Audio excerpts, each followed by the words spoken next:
that we need to continue to stand strong to defend everybody's rights and freedoms. As I stand here and I look over my city, I ask myself, when you spent $30 million on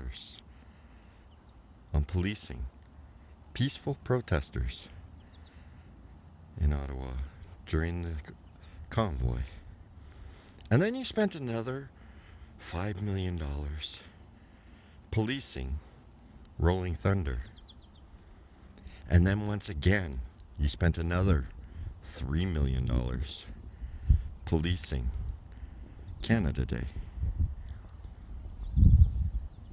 When I look over my city, I realize it's the citizens of this city that pay for all the services that we have in this city.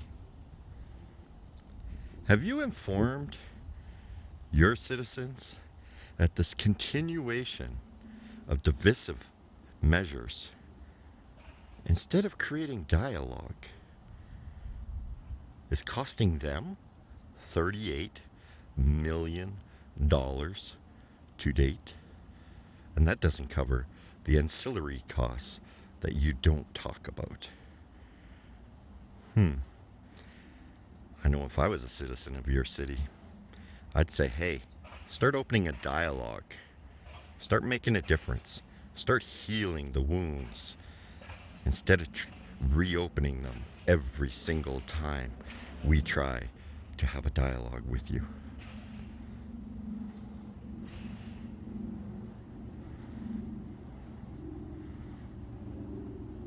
J.R. Richardson, thank you for your dedication to the betterment and beautification of our city.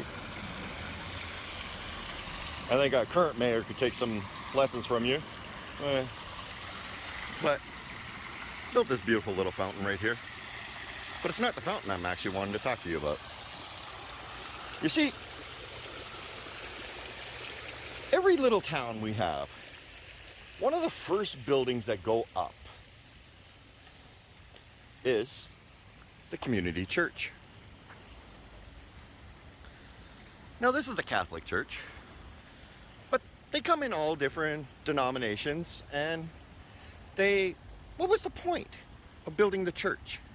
Why are churches in every town? Could be of any religion. The religion is irrelevant at this moment in what I'm talking to you about. But why did they build a church in every single town? Was it just to spread religion? Couldn't they do that with their priests? Isn't that what we did when we first colonized this land? We sent our priests around. The church serves a fundamental, important function within our cities and towns. You see, it's the original community center. It's the original place where people gathered in the community together, regardless of opinion of each other, under one goal: betterment of the community. If somebody was having a difficult time in their community, they went to the church, and the church spoke to the community, and the community helped that person. This is the function that the churches provide. You see, back in January and February, and in January, we came to Ottawa for the betterment of our community called Canada, because we were currently working on such a divisive measures that was dividing our country into segments. But we decided, no, as a community, we need to come together. So we brought millions of people to the streets of Ottawa. Yes, there were millions. Even the Ottawa police chief said so. Now, you guys got upset with us because we were being noisy and wouldn't go away. Okay. But there's two sides to every coin, right? So, as you continue to be upset with us for parking on your streets. By the way, I paid my parking tickets.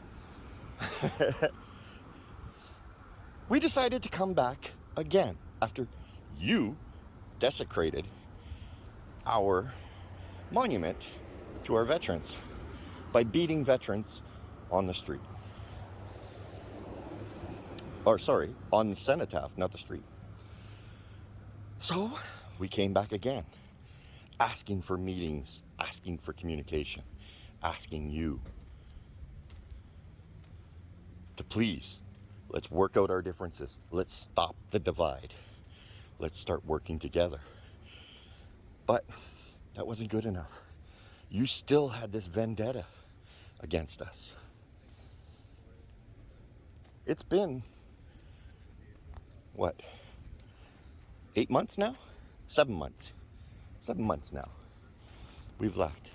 And every time we've come back saying, hey, come talk to us.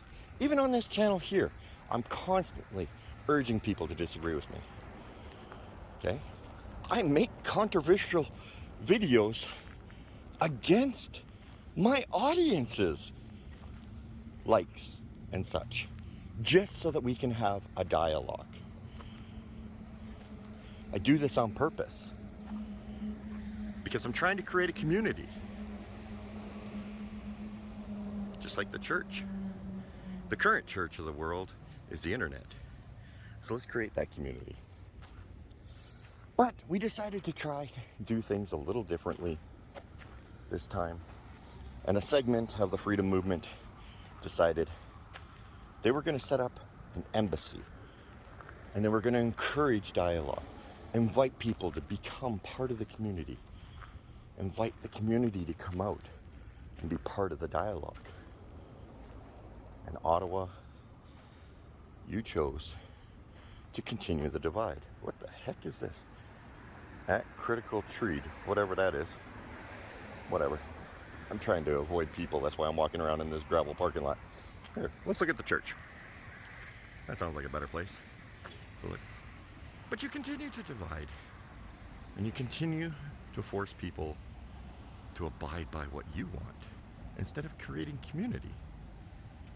You talk about the community of Lower Town, and yet you want to expel somebody from Lower Town. Now the debate over the rent is between the landlord and the tenant. The debate about the heritage permits, well, they've only been there for 2 months, and anybody who's ever worked on a heritage building knows it takes years to get all those permits under control. So why do you expect us to have it done in 2 months? You see, you continue to have this hatred and this push because we don't agree with divisiveness. We don't agree with the liberal style of governing.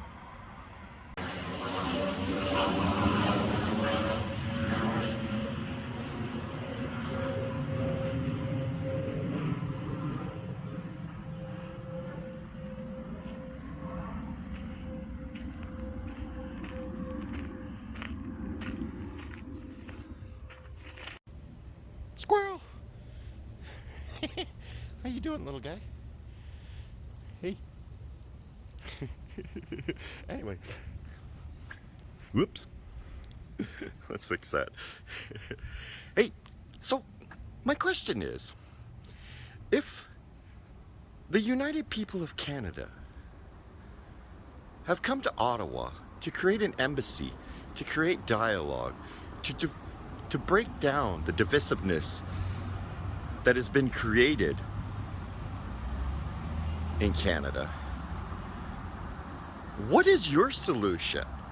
If you're constantly trying to keep us divided, what is your solution to solving this and the country moving forward? Is it the liberal style of government? Because as it looks right now, it looks like your style of unity requires obedience. And, well, obedience to rules that people disagree with is called a dictatorship. Is this your style? Because we don't agree with divisiveness. We don't agree with the liberal style of governing. Hey you, I'm feeling it so. Hey you, now where do you go? Hey you, should let it flow. I do think you care.